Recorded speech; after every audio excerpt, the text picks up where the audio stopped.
Je suis Théo, ancien footballeur, devenu triathlète et trailer à mes heures perdues. Ça, c'est sûrement parce que je devais être un des seuls à aimer la partie prépa physique, en gros, courir. C'est aussi en courant que je me suis blessé, d'ailleurs, à plusieurs reprises et que j'ai découvert le monde de la réhab, comme patient d'abord et comme physio ensuite. Je suis physiothérapeute de métier, spécialisé dans la prise en charge du coureur et j'aide chaque semaine des coureurs et coureuses blessés qui n'ont qu'une envie, retourner le plus vite possible à ce qu'ils aiment faire, courir. Mon métier m'a ensuite naturellement amené vers la préparation physique spécifique aux coureurs où je peux accompagner mes athlètes blessés de la réhab jusqu'à la performance sportive. C'est donc le cœur de mon activité aujourd'hui et je prépare physiquement mes coureurs et coureuses pour qu'ils puissent atteindre leurs objectifs bien-être et sportifs sans se blesser. Mon but est de faire de ce podcast la plus grande ressource sur la réhab et la préparation physique en course à pied. Ce podcast est donc mon journal de bord pour documenter cette aventure. Je vous partagerai mes expériences, mes conseils et je vous donnerai tous les outils nécessaires pour performer et vous éclater en course à pied. Dans ce premier podcast, on va parler d'abord des idées reçues et des mythes sur la course à pied. Je pense que c'est important de commencer par ça parce qu'on entend encore beaucoup de choses qui circulent dans la population générale, des choses qu'on devrait éviter de faire, qu'on devrait faire et c'est un petit peu le flou autour de ces sujets-là. Il y a beaucoup de personnes aussi qui se mettent à la course à pied. De plus en plus que je vois dans les courses populaires, on se fixe toujours aussi de plus gros défis. Et pour moi, c'est important de commencer par un petit peu casser les idées reçues sur les choses encore que j'entends circuler autour de moi. La première, et je pense la plus importante, qu'on entend un petit peu partout, c'est que la course à pied, c'est mauvais pour les articulations. Pourquoi ? Parce qu'à cause des impacts qu'il y aurait, ça nous abîmerait les genoux, les hanches, etc. C'est totalement faux, et puis je vais vous expliquer un petit peu pourquoi. La course à pied, c'est une activité physique qui a, comme vous pouvez l'imaginer, en gros des impacts. Parce qu'à chaque fois, on saute d'une jambe à l'autre, ce qui fait que sur notre corps, ça inflige un certain stress. Et également, évidemment, au niveau de nos articulations. C'est pas mauvais, pourquoi ? Parce que le rebond et puis le contact, l'impact, on va dire de manière générale sur notre corps, ça stimule plein de choses.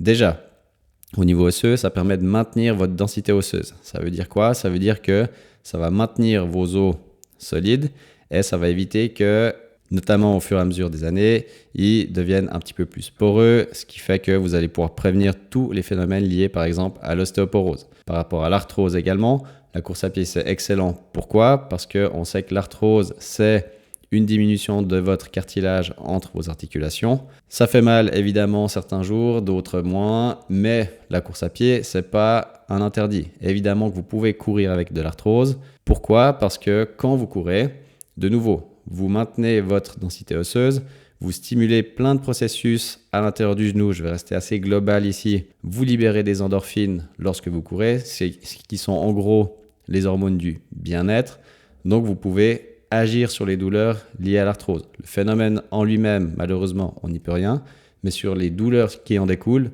vous pouvez agir dessus. Et en courant, vous allez diminuer grandement ces douleurs. Ça, c'était pour la partie genou. Maintenant, on va passer à la partie colonne vertébrale. De nouveau, la course à pied, c'est pas mauvais pour votre colonne vertébrale, au contraire.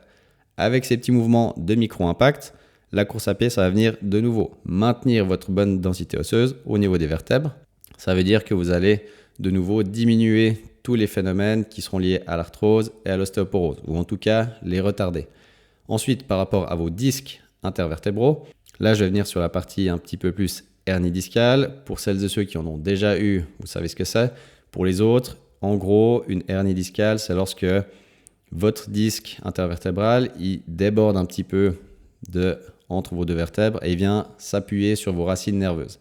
Et ça, c'est ensuite des douleurs qui peuvent vous déclencher des sensations d'irradiation dans les jambes en général. Et c'est tout sauf agréable et ça met un peu de temps quand même à partir.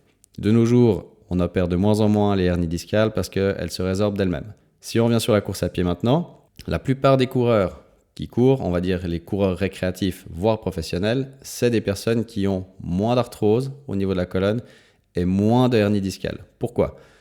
Parce que si on reprend vos disques intervertébraux, ils fonctionnent un petit peu comme des éponges. Ils sont pleins d'eau et pour qu'ils soient en bonne santé, ils ont besoin d'un mouvement de pression-décompression de votre colonne. Quand on fait de la course à pied, on fait exactement ça et on fait que ça. À chaque rebond, sur chaque pas, vous avez une pression-décompression de votre colonne vertébrale, ce qui fait que vous hydratez mieux vos disques qui sont en meilleure santé et du coup, vous êtes moins à risque de faire tout ce qui est hernie discale, arthrose de la colonne et avoir tout ce qui est discopathie, etc. Donc si on fait un petit récap pour la partie articulation, vous aurez compris que la course à pied, c'est excellent pour vos articulations, à la fois des genoux et de la colonne, mais pour toutes celles de votre corps en général. Maintenant, on va parler de tous les effets de la course à pied aussi liés avec tout ce qui est maladie mentale. C'est pas forcément mon domaine d'expertise, mais j'ai quelques petits chiffres déjà à vous donner là-dessus. Courir, en gros, ça va diminuer vos risques de démence de 30%, de dépression de 30%, de détresse psychologique de 50%. Ça, c'est en gros pour les chiffres, on va dire, assez précis. Et ensuite, pour tout ce qui est des fonctions cognitives, l'estime de soi ou encore l'anxiété, évidemment que ça va diminuer votre anxiété, ça va booster votre estime de soi. Et tout ça, en gros, c'est lié à la course à pied, mais je dirais plus à l'activité physique en général. Ensuite, maintenant, pour la partie un petit peu plus dramatique, j'ai envie de dire, on va parler de cancer. Et de nouveau, la course à pied, par rapport à un cancer du côlon, vous pouvez diminuer de 50% vos chances de l'attraper. Cancer du sein, 60%. Cancer de la prostate, moins 30%. Et encore un cancer de l'endomètre, moins 40%. Donc de manière générale, encore une fois, ici on parle de course à pied, mais ça vaut aussi pour n'importe quelle activité physique. Vous diminuez grandement vos risques de développer des cancers, des maladies mentales. Maintenant, petite anecdote par rapport à l'âge, souvent j'ai entendu dire qu'on ne peut plus courir à partir d'un certain âge, que courir c'est plus pour moi, j'ai plus 20 ans, etc. C'est n'importe quoi évidemment. Pourquoi ? Parce qu'on voit encore presque tous les jours dans les 4 coins du monde des marathons qui se font, des semi-marathons, des courses, où on a chaque fois la personne la plus âgée de la course qui a toujours, entre guillemets, entre 80 et 100 ans.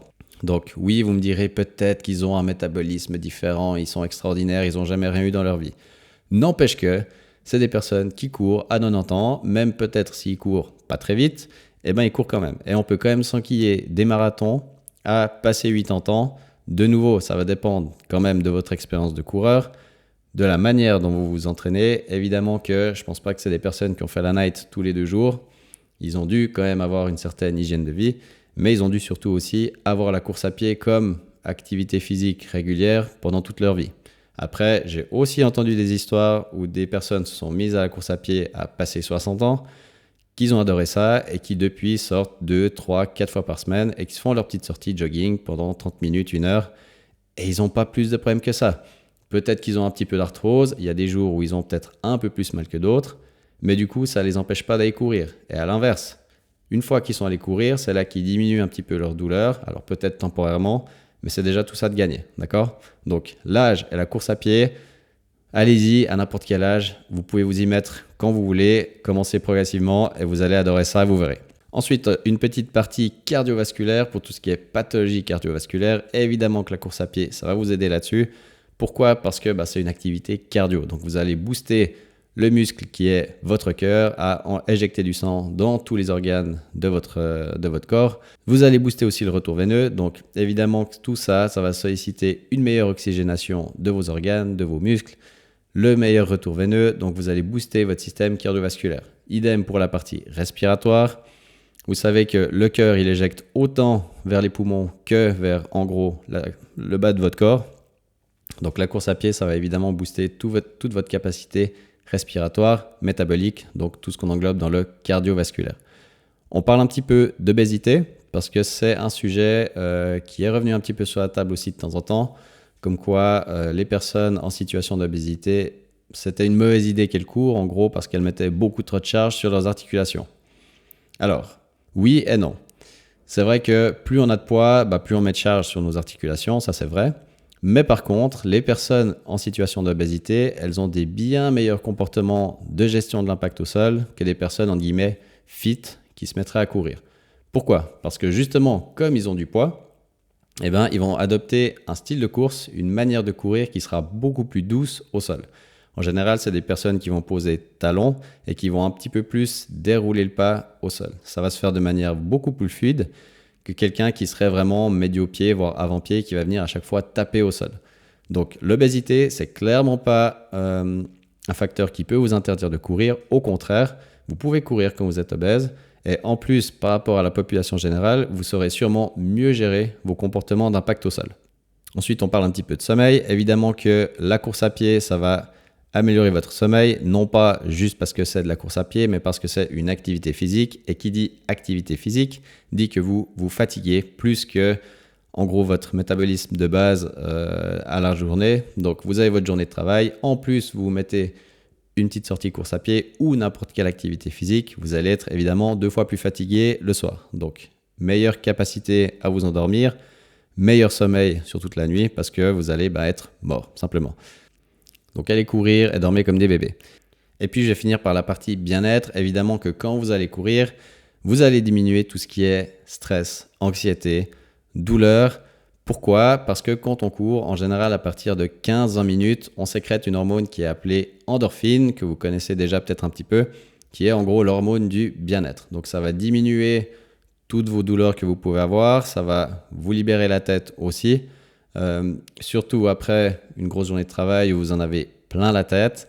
C'est aussi un moment pour vous où vous pouvez peut-être être enfin seul sur la journée, mettre de côté toutes vos occupations de la journée, être vraiment centré sur vous-même.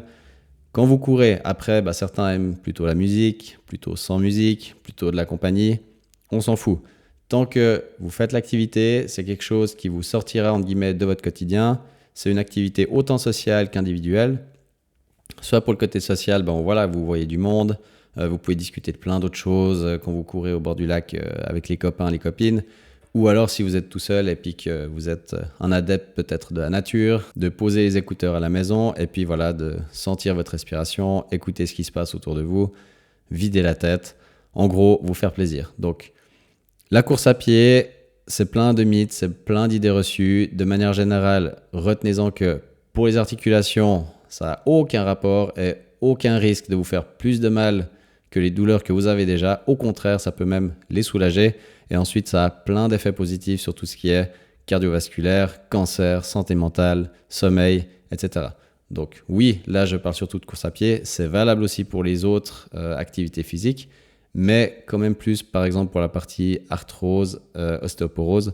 Vu que c'est un sport d'impact, vous aurez aussi tous ces bénéfices, comme on l'a évoqué, sur vos disques articulaires, colonne vertébrale, etc. Donc voilà pour ce premier épisode, j'espère qu'il vous a plu, et puis on se retrouve dans le prochain.